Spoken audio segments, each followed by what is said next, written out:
Hello, folks, Creepy X here. I would like to share a story with you. This story is a true story. How do I know that it is true? Well, I lived through most of it. My father passed away in my senior year of high school. So I had to move out of state and move in with my older brother to finish high school. Everything was great at first.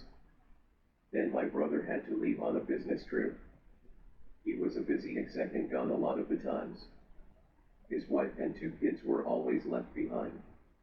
So it was me, my sister-in-law and niece and nephew. The home we lived in was a large home. It had two separate staircases, several different entries into the home, also lots of different rooms. The home also had a home security system as well. So, to start things off, I was down in the family room watching a movie. I hear a scream and running down the stairs. My niece comes running by me with a cordless phone in her hand and yells for me to get out. So I am wondering what the heck is going on, but follow her outside. I am thinking maybe a fire or something. The police came and listened to her explain what has happened. She says she was in her bedroom changing her clothes from school. She said there was a camera flash that came from a AC duct mounted on her wall. The police came into the house and did a search. They went to her room and there is a side attic door in her room that you can access the attic. They searched the attic and found not only does the attic go above the top floor, but it also down the side of the house to the master bedroom. It was an older home, so that may be the reason it was such a big attic space. The police found nothing in their search of the home. They just said make sure to keep the home security on and lock the doors. They left and things went back to normal somewhat.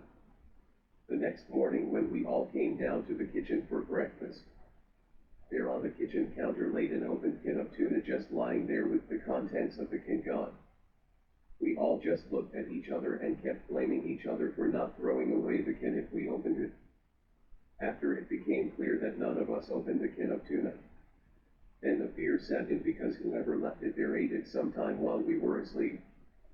So we called the police again.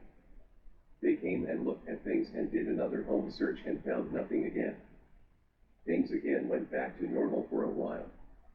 At night I am a light sleeper and would hear footsteps out on the hardwood floors.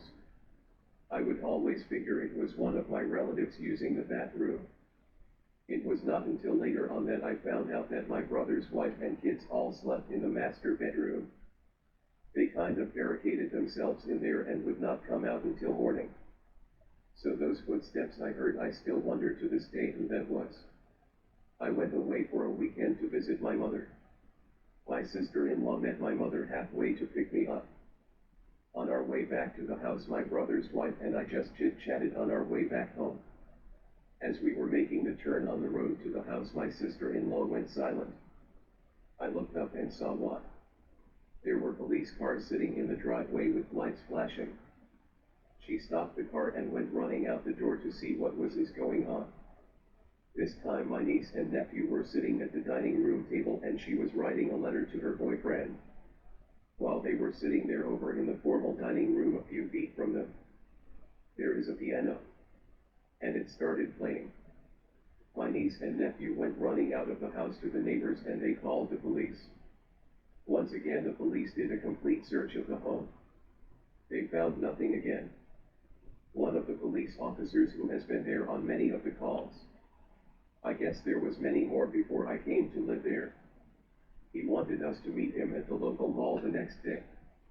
So the following day we went to meet the officer at the mall. He was in his street clothes. He said with all the calls and the calls leading to nothing, some were getting tired of showing up basically. He wanted to help us out.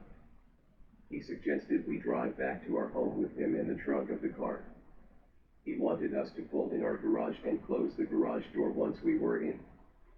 Once the garage door closed, he would get out of the trunk and go into our dark home and just sit there to see if anything would happen.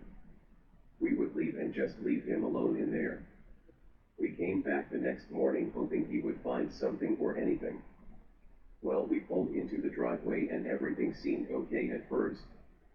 We got out of our car and my nephew noticed that one of the cars, the hood ornament had been torn off and laying on the hood of the car.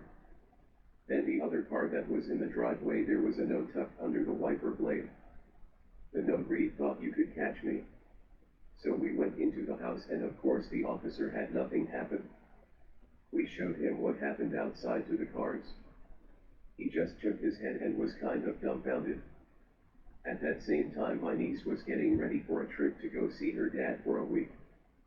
She was getting ready to leave and forgot something in her room.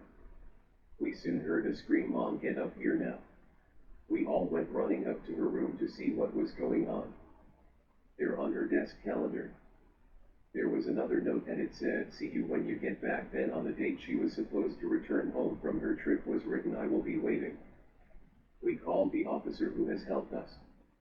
He came and documented everything and did all he could, including another search of the home. While my niece was away on her trip, things seemed normal at the house. I did have a creepy moment myself, but that was just me being silly. You see, my brother was having an in-ground pool installed at the house for the kids. My nephew and his mom were away at one of his sporting events. It started storming outside while I just had watched Poltergeist. The chair I was sitting in was next to French door that went outside.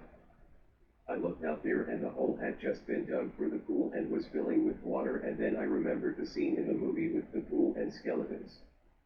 I was on the edge of my seat a bit, wishing I did not watch that movie and wishing the storm would go away. My niece came home from her trip to see her father. She stayed a few days longer, trying to come home unexpected as the officer suggested. Things went on with calls here and there to the police and them never finding anything.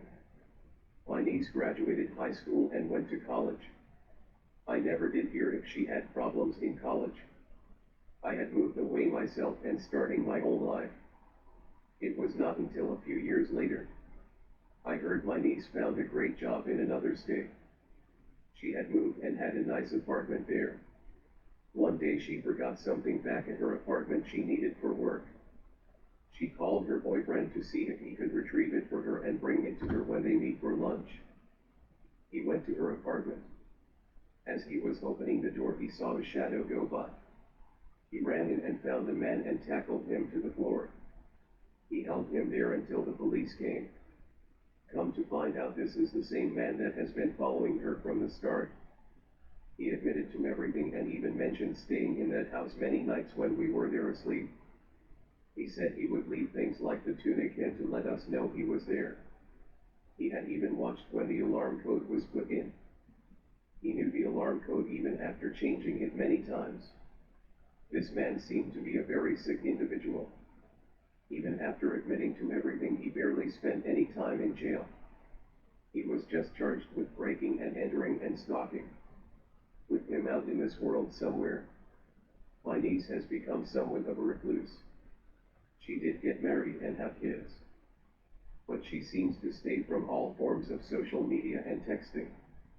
I think she has the fear of being found by him again. Hope you all like this creepy tale. Remember, this one is a true story as I have lived it myself. Please like and subscribe to my channel.